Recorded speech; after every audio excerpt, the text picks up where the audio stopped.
Tonight, wildfire evacuees wait for word from home as we get a look at some of the destruction.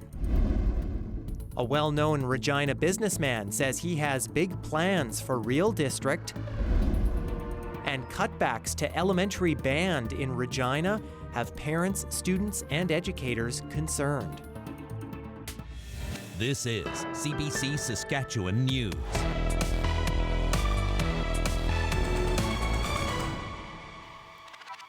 It is Wednesday, June 4th, and the CBC Saskatchewan News starts right now.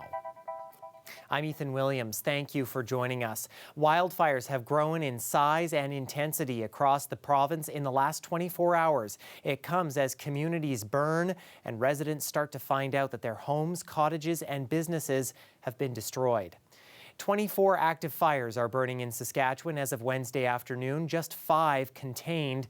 Based on the individual fire sizes given by the Saskatchewan Public Safety Agency, there are currently over 900,000 hectares of land burning. That's around half of the record for the amount of land burned in a single year in our province. We're almost double the normal amount of fires. That combined with the fact that these fires are in and near populated areas, which increases the dynamic and also the impact of these fires. If we couple that with weather that has been extremely dry and windy for an excessive amount of period, we're talking 3 to 4 weeks now without any appreciable rain, those all combine to increase the complexity. The SPSA says over 400 homes and other structures have been destroyed so far, and an estimated 10 to 15,000 evacuees are wondering when they can return home and what they might find when they do. Alexander Silberman has the latest.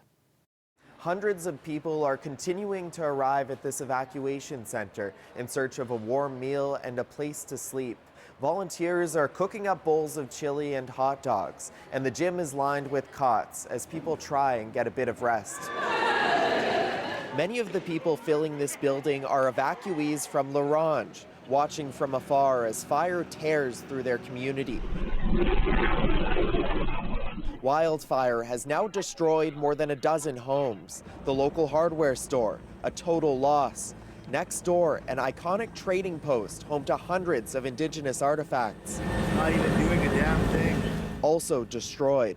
The fires create their own storms. This tired firefighter arrived in the early morning in need of a break from the front lines. He says conditions became so dangerous from exploding propane tanks, his team had to move to safety and watch homes burn to the ground in nearby Sucker River. You kind of feel helpless because you have your senior leaders that are telling you to back off and you want to go fight it, but you know, it's just a helpless situation. We cry, hey? That's our home. In a Prince Albert parking lot, this family from La Ronge is sleeping in a car. I hope my town gets better. Their lives now reduced to a suitcase and a few shopping bags. We're all grieving as a community. We got to be here together. We have each other. Hey? Yes. We'll get through it. Hundreds of kilometers northeast in Denare Beach, fire is continuing to destroy large parts of the community. Aggressive flames burning entire streets to the ground. Evacuees are now waiting it out, watching through photos and videos as the battle to protect their homes continues on the ground. Alexander Silberman, CBC News, Prince Albert, Saskatchewan. Meanwhile, La Ronge's mayor is staying behind in the town, supporting firefighters. He spoke to us about his message to evacuees. We've been trying to get the word out to people, particularly ones that have left pets behind, just reassuring them that things are secure, they're not at risk, and assuring people that right now there's no need to worry about their dwellings. I think that's an important message to send out, that there's nothing threatening at this point, and we've got a good handle on things at this point, and we've got more support coming, more aircraft, more crews, and so things are looking positive that way. To the east of La Ronge now, where the province says the largest single area where structures have been lost is in the Denare Beach area. The Wildfire hit the village near the Manitoba border on Monday, and for the first time, we are now able to show you images from the community. I feel so lost. Like I don't even know what to do. I keep saying like, I just want to go back home. Like, but I know I can't go back home because I don't have a home now. But these last couple of days have been really, I've had just a whirlwind of emotions. I've been frustrated, mad, angry, sad, just every emotion thrown at me. Just knowing that, like, if we would have had more resources, more recognition out ahead of time, we could have maybe saved our town. But also just knowing that, like, all those memories just burned up. And the SPSA reiterated Wednesday it does not need military support at this time. People have so far been able to evacuate by ground, and the military doesn't do firefighting on a regular basis. But the MP representing Saskatchewan's North says the feds are ready for a request to send them in at any time. I've spoken with Minister McGuinty of National Defense, and he's assured me that within a short time frame, 24 hours, we can have the Army engage, and they could certainly help out on many fronts. An example we'd also use is that Minister Ananda Shangri also has assured me that from the policing and security perspective, that he is ready to provide more police officers to be able to assist. There's other examples where my department, as another example, we're able to ensure that communications are afforded in different ways and through the private sector as well, because oftentimes you have power interruption, you got communication interruption. So those are some of the 2 or 3 examples that I'll share with you today. Under an order signed by U.S. President Donald Trump, U.S. tariffs on Canadian steel and aluminum have now gone from 25% to 50%. The increase went into effect at midnight Wednesday. The Prime Minister says the tariffs are both unlawful and unjustified, and he's working to get them dropped without any higher retaliatory tariffs for now. Saskatoon-based Supreme Steel says about a quarter of its sales are in the U.S. market, so this is a major hit. We're going to have to look for different markets to sell our product, and that's going to be our first choice will be Canada. But we won't be the only steel fabricator with that idea, and so that's going to mean that we're facing increased competition here at home amongst other Canadian steel fabricators. And I think what we'll quickly realize is that the market's not big enough to support all the work that we all need, and that's going to mean that some companies lose in the long run. Approximately a quarter of all the steel used in the U.S. comes from Canada. As for aluminum, it's close to half. Changes are coming to Regina's exhibition grounds, but city councillors are skeptical about what it's all going to mean. Alexander Kwan reports. One of the province's most well-known businessmen now has a 90-year lease at Regina's exhibition grounds. Sean Semple, president of the Brandt Group of Companies, plans to build a sports bar and music venue here, just steps away from an arena that bears the name of his company.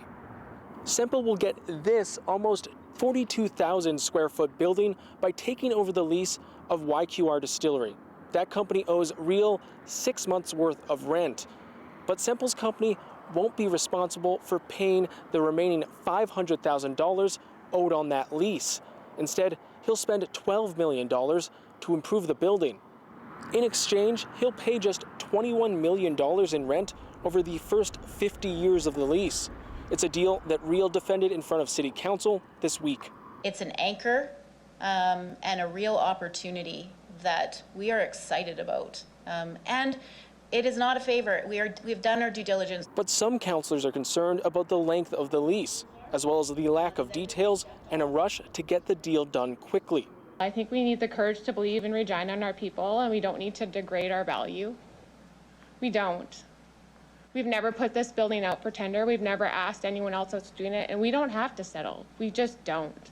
Councillors attempted to negotiate with Semple over the phone, but efforts to change the contract failed. We came to a conclusion of what we could agree on. And, what you're proposing is a complete revamp of the agreement. I have no interest in it. Real says this deal will help it get back on track after City Council directed it to become more fiscally responsible. And that's not the only thing changing at Real. The organization confirmed it laid off 7 senior managers as part of a reorganization, while its new permanent CEO will be announced next week. Alexander Kwan, CBC News, Regina. Well, not a bad day to hit the links in Regina if you can avoid the sprinklers, of course, and the wind, too. Weather specialist Helena Mahalik says more golfing weather is likely in store, but the question remains, how will the forecast impact the fires? Helena has all the details on that after the break. Stay with us.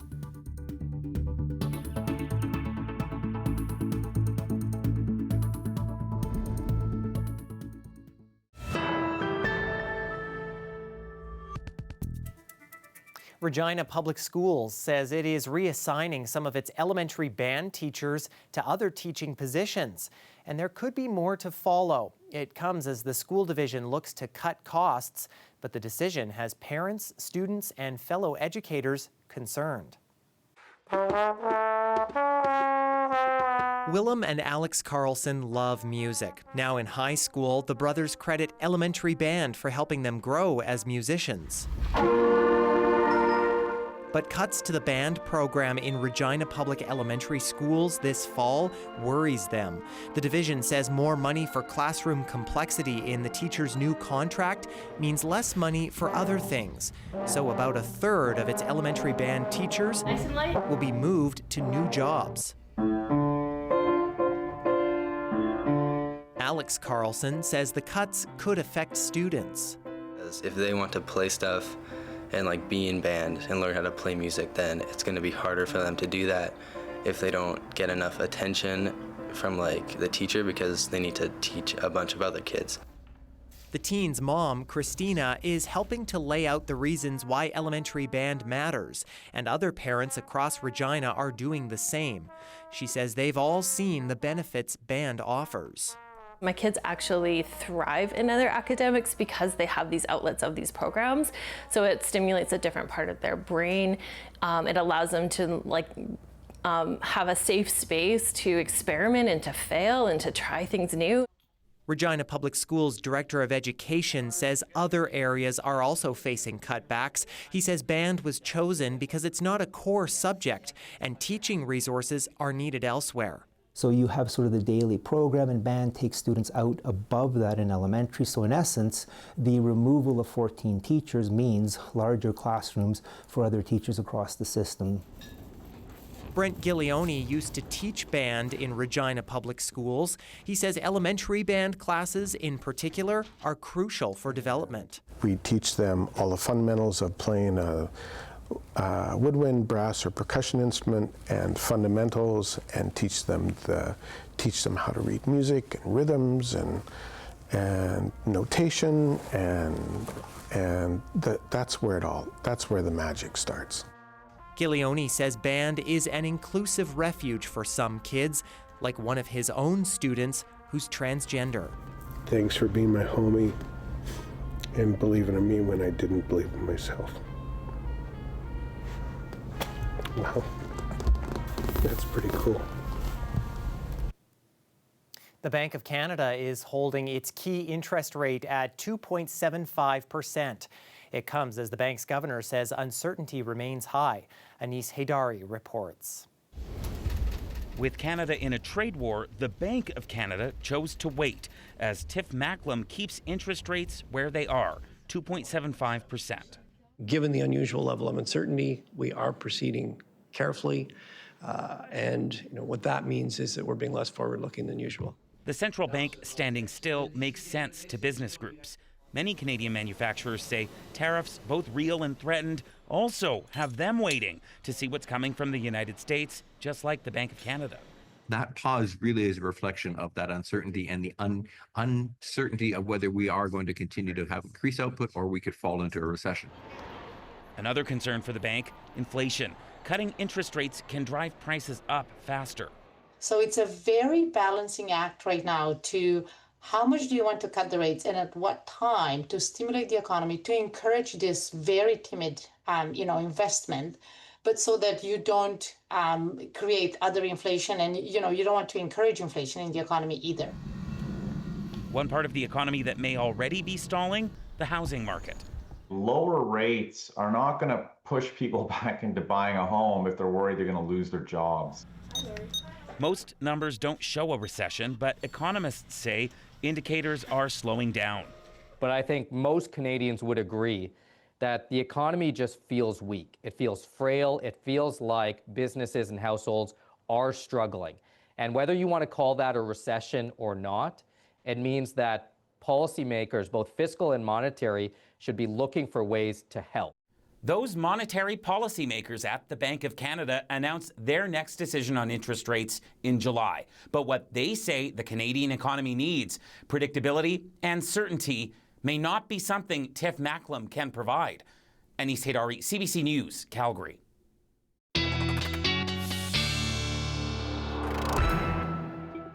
And weather specialist Helena Mahalik joining us now. Of course, Helena, we're keeping an eye on the fires, but the smoke also something we're watching, and I know that's been moving around quite a bit. For sure, Ethan. The smoke has continued moving around in the past few days, and now Wednesday we've seen that shift into central Saskatchewan. Let's take a look at where some of the air quality warnings and statements are because of that. So air quality warnings have been in effect for a while for La Ronge and Pelican Narrows, but now Wednesday we've seen much of central Saskatchewan have air quality statements in effect due to the smoke moving downwards. Areas in the east like Melfort and west like Kindersley and Saskatoon, all the way down to the south, even areas like Swift Current. We are seeing the heaviest of that smoke in the La Ronge and Buffalo Narrows areas, but much of the province will be hit with that smoke in the coming days, especially in the eastern parts of the province.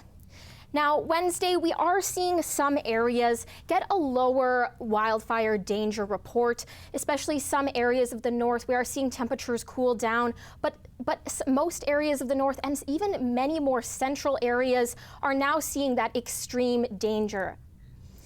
Wednesday evening, we are seeing a 30% chance of scattered showers with the risk of a thunderstorm in south and central Saskatchewan.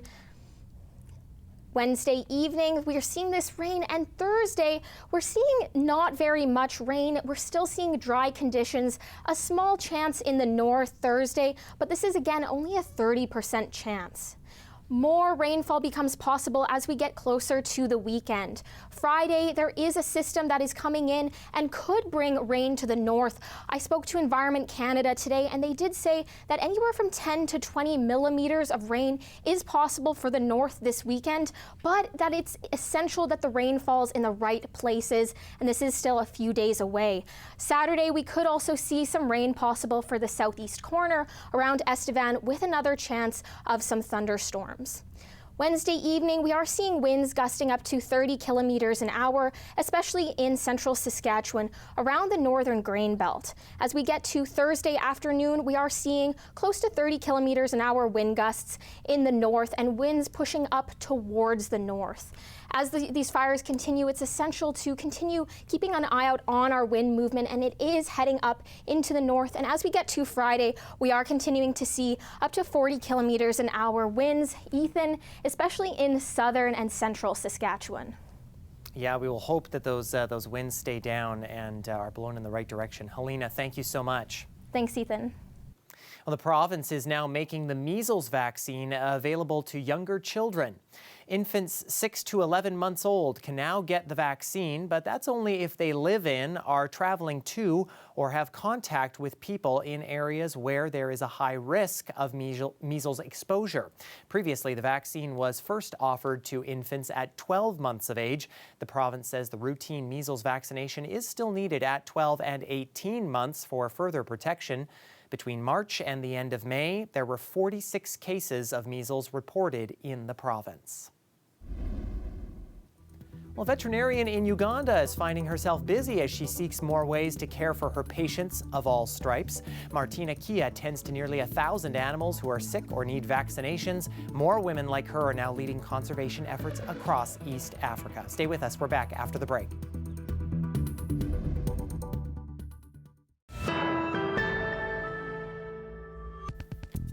Welcome back. After 7 long months for Rider fans, the start of the CFL season is nearly here. The Saskatchewan Roughriders will kick off the regular season at Mosaic Stadium Thursday, and they'll take on an Ottawa Red Blacks team that finished 3rd in the East last year. Starting quarterback Trevor Harris says he looks forward to beginning the season at home.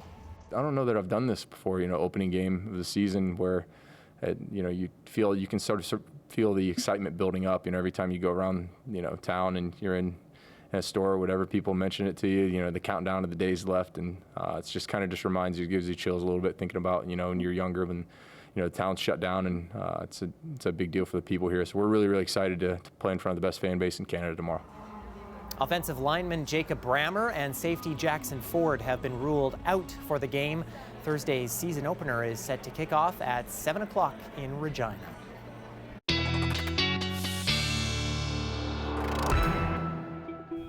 And Helena's back with one last look at the forecast. We're both, me especially, wearing the wrong colors for the Rider game, but here's hoping the weather forecast is on par.